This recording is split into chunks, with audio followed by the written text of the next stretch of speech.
Hey everyone, Dana here with Bucky's Customs. Hey, I just did a relief carving and I wanted to show you exactly what happens if you don't use dust collection.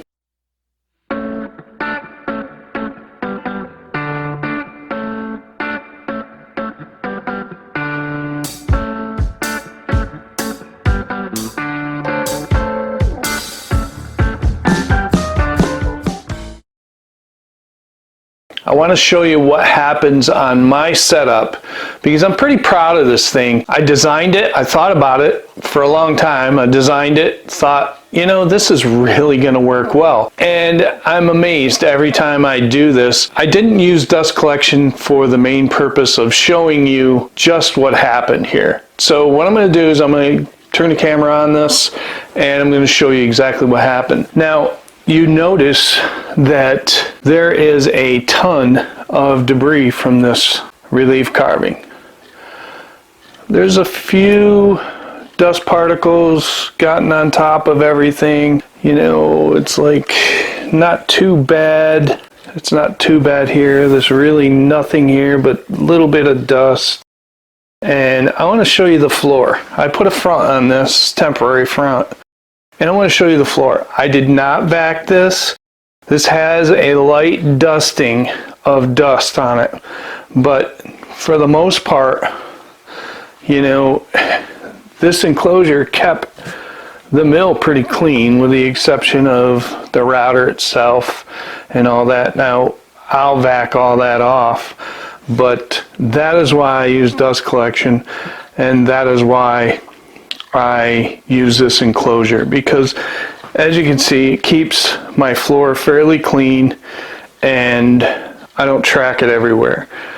Keeps everything contained, which I really enjoy. So that's about it. I just wanted to share that with you. And you know, if you're out there thinking about building an enclosure, it's probably a good idea.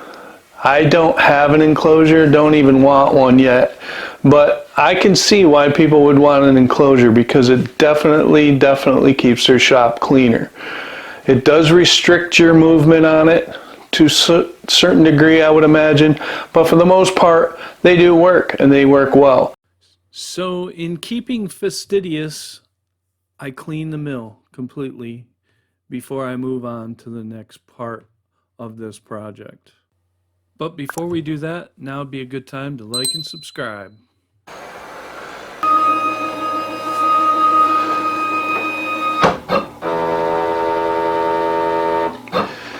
Okay, so that literally took maybe 3 to 5 minutes to clean that mill. You saw what I did initially. I didn't film the rest, but I just used my shop vac with a brush on it, cleaned it all off. Now, I only did that because I wanted to show you how well this thing keeps the dust on the table. And I'm going to use my dust collection for future projects, but what we're going to do now is I am going to take the project we just carved. Now, you probably have recognized this. I don't know if you look at one of my thumbnails, this is the project that I created as a gift for a friend. It was a cutting board / charcuterie board, and if you remember correctly, I was using UGS and it failed and cut right through the handle, and that's just a picture of me gluing a couple of pieces of walnut inside that. It was really a quick fix. I managed to stop it before it ran through the whole board and only just the handle. So that worked out really well. And you'll have to check out that video. I'll leave a link to that somewhere up in here. You know, as people say, somewhere up in here. But anyway, I'm going to use some Scotch-Brite pad on this and clean it up.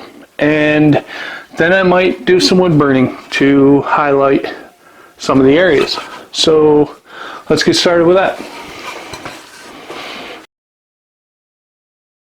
I use my LongMill for a workbench. I use it a lot for a workbench.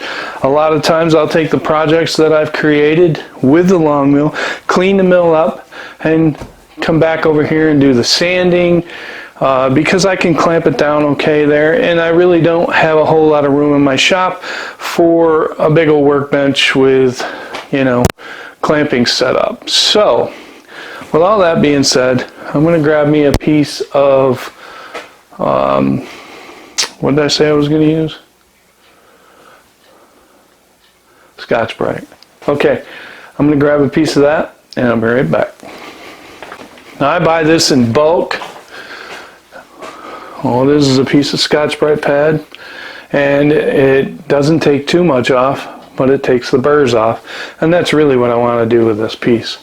So let me see if I can get a zoom in on a little bit closer.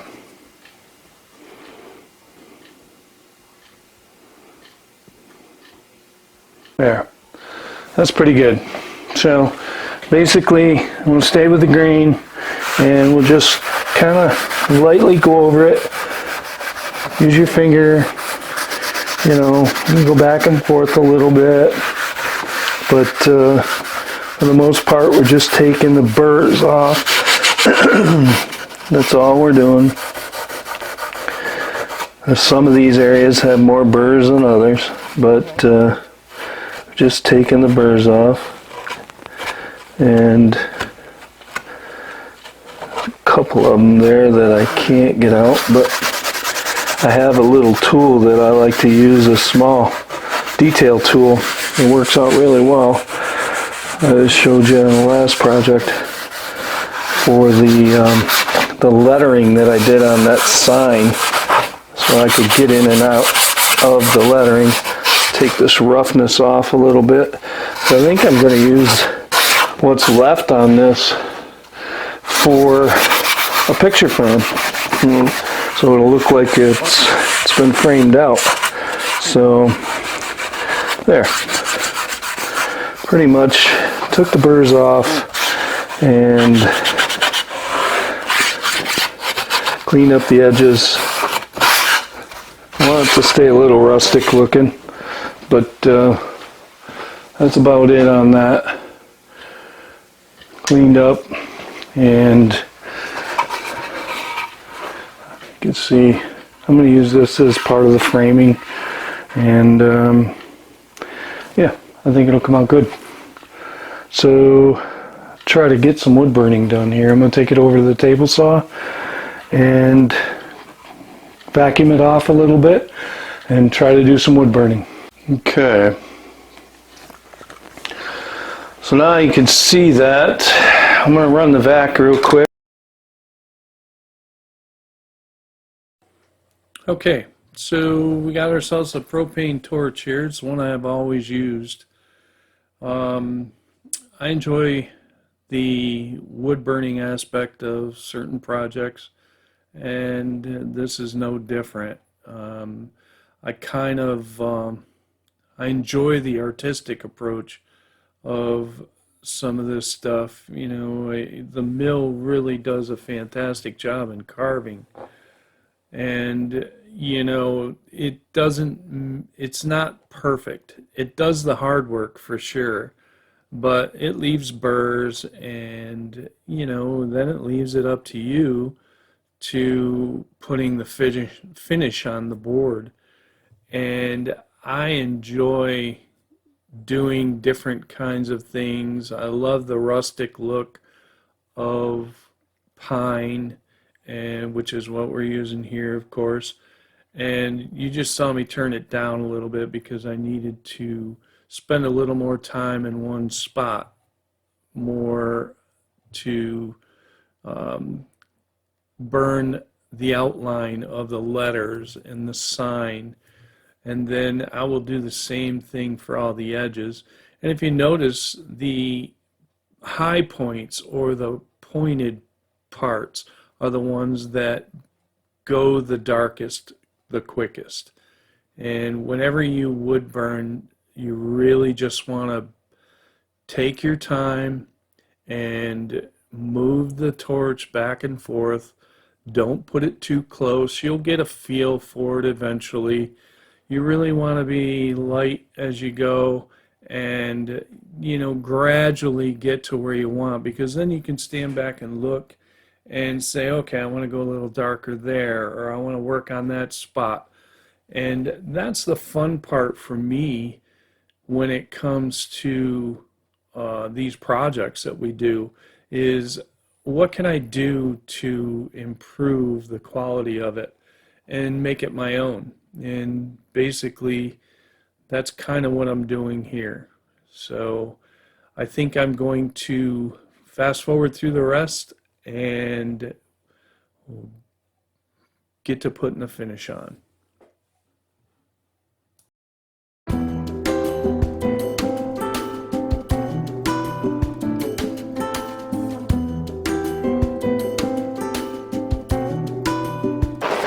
Sweet. I think that come out pretty good. I think that come out pretty good.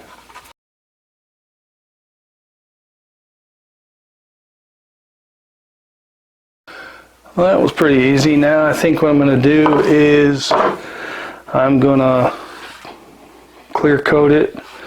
I am going to use my wood burner and create some corners for picture frame, but that's about it for that. Yeah, I'm pretty happy with that. That came out pretty good. It's not bad for my first relief. It came out pretty good. So we'll get a clear coat on this and I'll show you the finished product.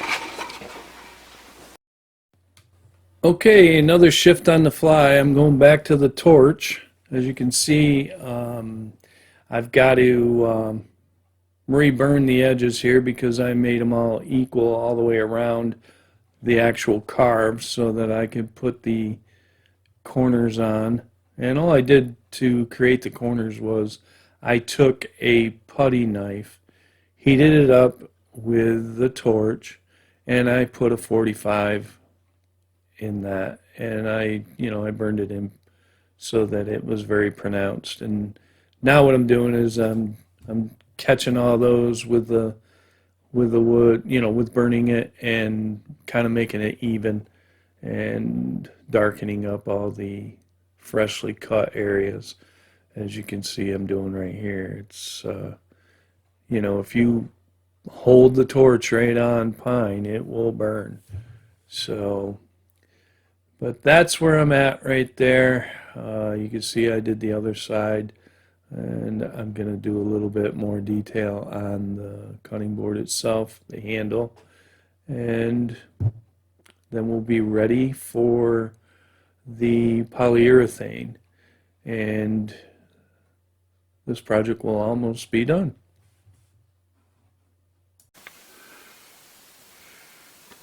Okay. So what we're going to do now is I'm going to put a clear coat on this, but I just noticed a couple spots that I want to highlight, and I'll show you what I'm talking about. It's I want to get the sign outline a little darker so that that stands out a little bit, and that's what we're going to do real quick.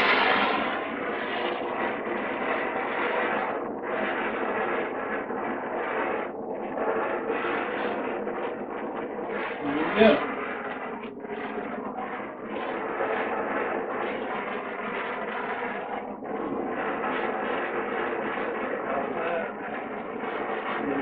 Tabletop, LongMill, I think all that stuff looks good. Now I like it.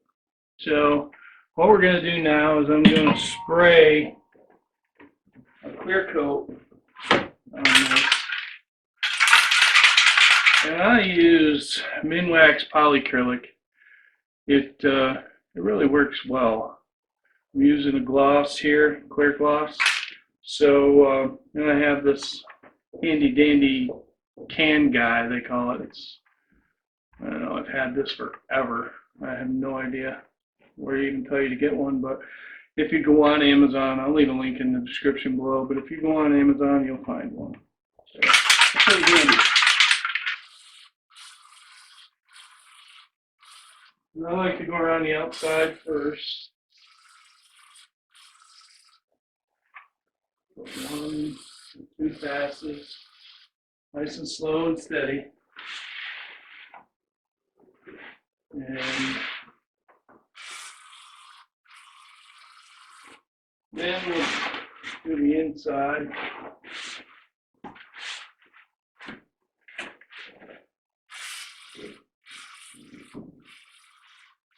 It's going to make this sign really pop. And I'm really proud of this project. A friend of mine was looking for a cutting board, and he didn't ask me to make it. I just made it, and I really enjoyed it. I made it all on the LongMill. Again, there's a link above where you can go check this video out. I put it on a little heavy. This stuff dries fast. But we'll let that dry, and we'll come back and do a light sand with Scotch-Brite. And, you know, it's not a Swiss watch, folks, but this just goes to show you what you can do with a LongMill. I love this machine. If you stick with me here, I'm going to be sharing a whole bunch of stuff with you guys. How to make things from the simplest sign or the simplest carve, relief carve, to some of the most intricate you'll ever imagine could be done with a machine in your workshop. I love using that polyacrylic. Makes the projects really come out good. And it saves time because it's water-based and it dries really fast, and it gives you a great finish. Now, I didn't want this glass smooth. This is for my shop. I'm just going to hang it up here in the shop. I thought it'd be kind of cool to do something as my first relief of something that I've produced. But I think it came out great. And I used the LongMill and an old piece of pine. Now this board is 16 inches wide. There's a piece of flooring that I picked up from a local Amish. I got some hardwood from him, and I think he actually gave it to me because I asked him what he was going to do with it, and he just gave it to me. So I turned it into a wall hanging for my shop, and I got my first relief carving under my belt, and we're going to move on from there. So I really hope you all enjoyed seeing this short little video. I know there wasn't much detail in it. I didn't show you the carving part of it only because it just goes back and forth. Back and forth. That's all it does. And the next thing you know, you got something that looks like this. It's the craziest thing. So if you like the video, everyone, please subscribe to my channel and go ahead and ring the bell so you can get notified when I post again. I really appreciate everybody's support. Thank you so much. Be safe out there.